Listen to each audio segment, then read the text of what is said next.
Hello வணக்கம் அனைவருக்கும் guys. டே number 14 ஒகேப்ஸில் பார்க்க போகிறோம். 13 முடிச்சிருக்கோம்ல, 14-15 முடிச்சதுக்கப்புறம் சேர்த்து வச்சு டெஸ்ட் எழுதுவோம். ஒரு பெரிய டெஸ்ட் எழுதுவோம், சரியா? 15 வரைக்கும் கம்ப்ளீட் பண்ணதுக்கு அப்புறம். ஸோ ரீடோலண்ட் அப்படின்னு என்ன அர்த்தம்னா, எதையோ ஞாபகப்படுத்துகிற ஸ்மெல், அதான் ரீடோலண்ட். ஸோ ரீடோலண்ட், ரீனாலே திரும்ப, ரிமெம்பரில் எடுக்கிற ரீ தான், சரியா? எதையோ ஒன்று ஞாபகப்படுத்துது. எப்படி? ஒரு ஸ்மெல்லை வச்சு ஞாபகப்படுத்துது, சரியா? ஸோ பேப்பர், பழைய பேப்பருடைய ஸ்மெல் வருது. எங்கே? ஓல்டு புக் ஸ்டோரில் பழைய பேப்பருடைய ஸ்மெல் வருது. நோஸ்டால்ஜியானா உங்களுக்கு தெரியும், பாஸ்ட் ப்ளசன்ட் மெமரிஸ், பாஸ்ட் இருக்கக்கூடிய நல்ல மெமரிஸ், அதான் நோஸ்டால்ஜியா. ஸோ ரீடோலண்ட் ஞாபகப்படுத்துறது ஒரு ஸ்மெல்லை வச்சு, ஸ்ட்ராங் ஸ்மெல்லை வச்சு ஞாபகப்படுத்துறது. ஒரு ஸ்மெல்லு வர்றதுனால உங்களுக்கு ஒரு விஷயம் ஞாபகம் வர்றது தான் ரீடோலண்ட். ஹோட்டலை கிராஸ் பண்ணும்போது அதில் வரக்கூடிய ஸ்மெல்லுனால சாப்பாடு ஞாபகம் வர்றது ரீடோலண்ட் தான், சரியா? இன்எலெக்டபிள், எஸ்கேப் ஆக முடியாதது, அன்அவாய்டபிள், சரியா? அன்அவாய்டபிள், அதுதான் ineluctable. impossible to avoid or escape. Insouciant அப்படின்னா showing a casual lack of concern. Lack of concern காட்டுறதுக்கு பேர் தான் இன்சூசியன்ட். அதாவது பேசிக்காக கம்ப்ளேசண்ட்டாக இருக்கிறது. இன்சூசியன்ட், சரியா?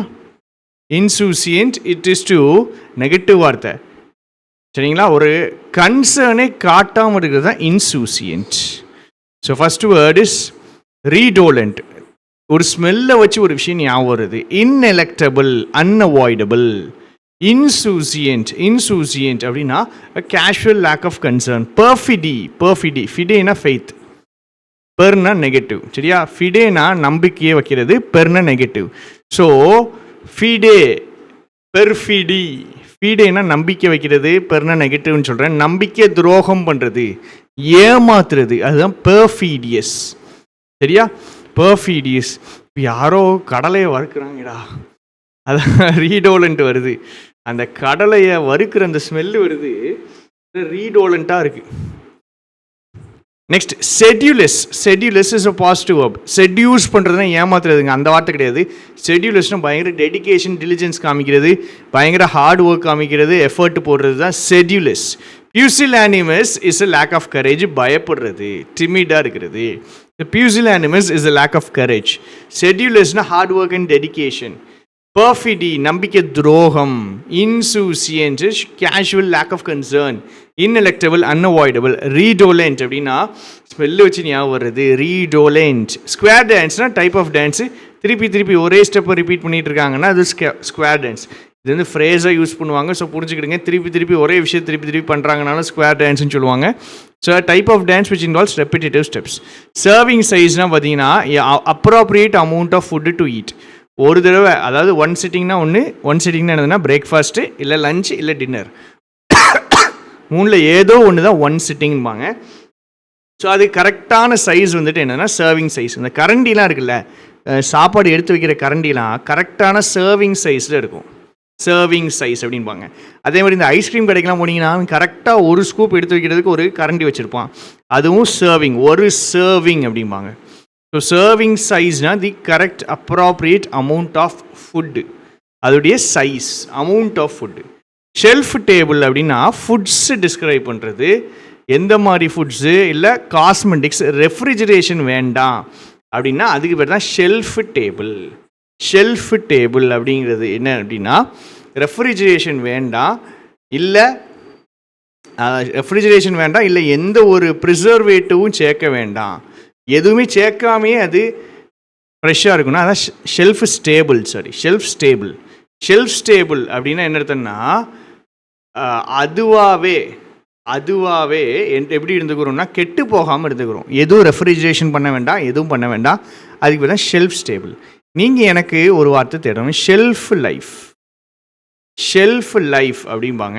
இது ரொம்ப முக்கியமான ஒரு வார்த்தை, ஷெல்ஃப் லைஃப், சரியா? இது வந்துட்டு என்னதுன்னா ஆக்சுவலாக ஒரு ப்ராடக்ட்டுக்கு யூஸ் பண்ணுவாங்க, சில நேரம் மனுஷங்களுக்கும் யூஸ் பண்ணுவாங்க. பட் மெயினாக வந்துட்டு ப்ராடக்ட்ஸுக்கு பொருள்களுக்கு யூஸ் பண்ணுவாங்க. ஒரு ஐட்டம் ஒரு பொருள் எந்த டைம் பீரியட் வரைக்கும் ஃபிட் ஃபார் கன்சப்ஷன், அதுதான் shelf life. The time period when it is fit for consumption, அதுதான் ஷெல்ஃப் லைஃப். இப்போ பழங்கள்லாம் இருக்குன்னு வச்சுக்கோங்களேன், பழங்களுக்கெல்லாம் ஷெல்ஃப் லைஃப் ரொம்ப கம்மி. ஷெல்ஃப் லைஃப் வந்துட்டு ரொம்ப கம்மி. ஷெல்ஃப் லைஃப் என்ன ஆகும், அது காய்ச்சதுலேருந்து ஒரு 4-5 நாள், அவ்வளோதான் ஷெல்ஃப் லைஃப். ஷெல்ஃப் லைஃப்னா fit for consumption, fit for யூஸுக்கு இருக்கிற டைம் பீரியட் தான் ஷெல்ஃப் லைஃப். சரியா? கிரிக்கெட்டர்ஸ் இருக்காங்கல்ல, கிரிக்கெட்டர்ஸுக்கெல்லாம் பார்த்தீங்கன்னா ரிட்டையர் ஆகிட்டாங்கன்னா அவங்க ஷெல்ஃப் லைஃப் முடிஞ்சிட்டு அப்படின்வாங்க.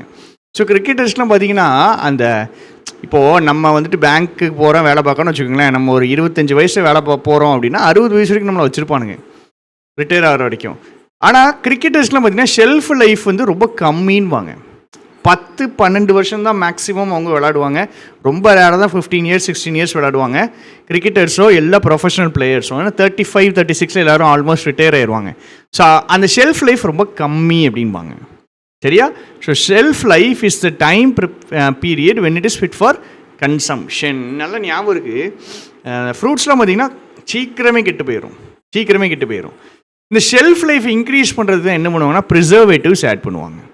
நம்ம வாங்குகிற அந்த சாஃப்ட் ட்ரிங்க்ஸு கோக்கு பெப்சி அதுலாம் என்ன இருக்கும் அப்படின்னா ப்ரிசர்வேட்டிவ்ஸ் ஆட் பண்ணுவாங்க. அதேமாதிரி ஃப்ரூட் ஜூஸஸ் எல்லாத்துலேயும் ப்ரிசர்வேட்டிவ்ஸ் ஆட் பண்ணுவாங்க. எதுக்கு அப்படின்னா to increase the shelf life. Shelf லைஃபை இன்க்ரீஸ் பண்ணுறதுக்கு தான் இந்த ப்ரிசர்வேட்டிவ்ஸ்லாம் ஆட் பண்ணுவாங்க. சரியா? நான் ஒரு க்ரீன் ஆப்பிள் வாங்குவேன் முன்னாடி. சரியா? ரெட் ஆப்பிள் இல்லை, green apple, green colour apple. ஆக்சுவலாக அது புளிக்கும், நல்லா இருக்குன்னு ஒரு 2 டைம்ஸ் வாங்கினேன். 3வது டைம் இந்த க்ரீன் ஆப்பிளை வாங்கி ஆக்சுவலாக சாப்பிட மறந்துட்டேன். அப்புறம் பார்த்தீங்கன்னா ஒரு வாரத்துக்கு அப்புறம் ஞாபகம் வந்துச்சு. அப்பையும் பார்க்க அது அப்படியே ஃப்ரெஷ்ஷாகவே இருக்குது. அதுக்கப்புறமும் சரி எவ்வளோ நாள் தான் ஆகுது கெட்டு போகிறதுக்கு அப்படின்னு பார்த்தா அப்படியே விடுறேன். ஒரு 12-13 நாளில் தான் கொஞ்சமாவது அழுக ஆரம்பிக்குது. இப்போ என்ன பண்ணானுங்கன்னா இந்த க்ரீன் ஆப்பிளில் ப்ரிசர்வேட்டிவ்ஸ் ஆட் பண்ணியிருக்காங்க. சாதாரண ஆப்பிள்னால் 4 நாள் அவ்வளோதான் தாங்கும். ஆனால் இந்த க்ரீன் ஆப்பிளில் இந்த ப்ரிசர்வேட்டிவ்ஸ் ஆட் பண்ணிட்டானுங்க 12-13 நாள் ஆயிடுச்சு. கெட்டு போகவே இல்லை. ஆட்டோமேட்டிக்காக அடுத்த சாப்பிடவே இல்லை. ஒரு மாதிரி ஆயிடுச்சு. என்னடா இது 10 நாளாக அசையாமல் அப்படியே எப்படி வாங்கணும்னு அப்படியே ஃப்ரெஷ்ஷாக இருக்குது. ஸோ அதுக்கு பேர் தான் ஷெல்ஃப் லைஃப் அப்படிம்பாங்க. சரியா? ஷெல்ஃப் லைஃப் வேறு, ஷெல்ஃப் ஸ்டேபிள் வேறு. ஷெல்ஃப் ஸ்டேபிள்னா என்ன அர்த்தம், எந்த ஒரு ப்ரிசர்வேட்டிவ்ஸும் ஆட் பண்ண வேண்டாம், அது பாட்டுக்கு இருக்கும் அப்படிங்கிறது. ஷெல்ஃப் லைஃப்னா டைம் பீரியடு, ஃபிட் ஃபார் கன்சம்ஷனுக்கு இருக்கக்கூடிய டைம் பீரியட். சரியா? க்ரை உல்ஃப் அப்படின்னா என்னது கதை இருக்குது. ஒரு பையன் ஆடு மேய்க்கிற பையன் என்ன பண்ணுவான்னா அண்ணன் சொல்லி அனுப்புவாங்க, என்னது உல்ஃப் வந்தால் உல்ஃப் வருது நரி வருதுன்னு கற்றுன்பாங்க. ஸோ அவங்க வந்துட்டு என்ன பண்ணுவான்னா சும்மா கத்தி பார்ப்பான். ஃபஸ்ட் டைம் நரி வருது அப்படின்ட்டு வராது, எல்லோரும் ஏமாந்துட்டு போயிடுவாங்க. எல்லோரும் ஹெல்ப் பண்ண வேறு வருவாங்க, நரி வருதுன்னு கத்தின உடனே.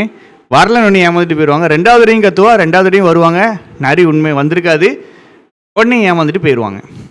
3வது தடவை உண்மையிலே நரி வருதுன்னு கத்துவோம், யாரும் வர மாட்டாங்க. ஸோ க்ரை உல்ஃப்னா pretending that that is danger இருக்கிற மாதிரி நடிக்கிறது. சரி, அதான் க்ரையிங் உல்ஃப்.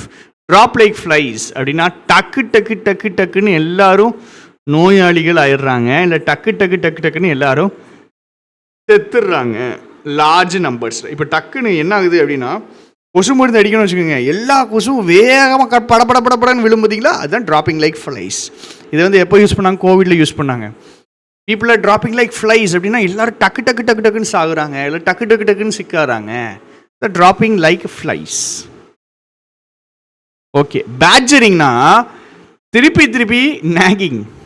ஒரு விஷயத்தை செய்கிறதுக்கு திருப்பி சொல்லிக்கிட்டே இருக்காங்கன்னா இட்ஸ் கால்ட் பேட்ஜரிங். சரியா? திருப்பி சொல்லிகிட்டே இருக்காங்க. ஸ்கொயர் டான்ஸ்னா டைப் ஆஃப் டான்ஸ், ஒரே ஸ்டெப் போடுறாங்க. Serving size, correct amount of food, அதான் சர்விங் சைஸ். ஷெல்ஃப் ஸ்டேபிள் அப்படின்னா எந்த ப்ரிசர்வேட்டிவ்ஸும் ஆட் பண்ணாமல் இருக்கக்கூடிய ஃபுட்ஸ் தான் ஷெல்ஃப் ஸ்டேபிள். ஷெல்ஃப் லைஃப்னா time period that is fit for consumption. Cry உல்ஃப்னா ஃபால்ஸாக டேஞ்சர் அலாம் கொடுக்குறது. ட்ராப்பிங் லைக் ஃப்ளைஸ்னால் டக்குன்னு சிக்காகிறாங்க, இல்லை செத்துடுறாங்க லார்ஜ் நம்பர்ஸ் இது நடக்குது. பேட்ஜரிங்னா கண்டினியூஸாக நயன்னு பேசிக்கிட்டே இருக்கிறது, இல்லை ஒரு விஷயத்தை பண்ண நச்சரிச்சுக்கிட்டே இருக்கிறது.